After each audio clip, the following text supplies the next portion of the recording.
Yeah, what's a crack?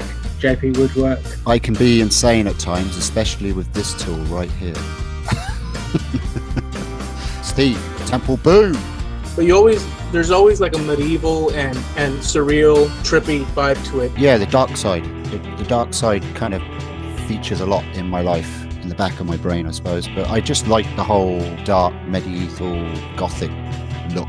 It's really cool. And when you're carving or making, it's a good concept to go with because you can go anywhere with it, right? It's kind of like people when they do the steampunk. There's no rules with it. You can just go mad and have fun with it. You know, all the dark colours and the rich shapes and strange, you know, like it all. But yeah, thinking outside the box is kind of how you describe my making.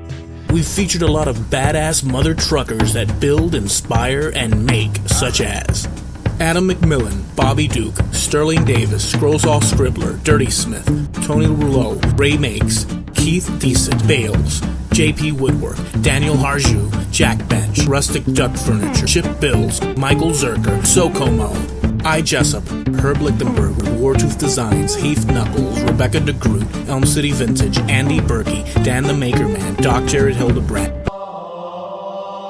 Northside Custom Craft, Make It Soft, King's Fine Woodworking, 5x30 Woodworking, Mark Lindsay CNC, Works by Solo, Brett McAfee, Al's Hack Shack, Carl Jacobson, Charles Deering, Javi's Wood Shop, Miter Mike's Wood Shop, Templeboy Turnings, Waylight Creations, Awesome Wood Things, Man Crafting TN, retro shirts and standard shirts available. Check out the description.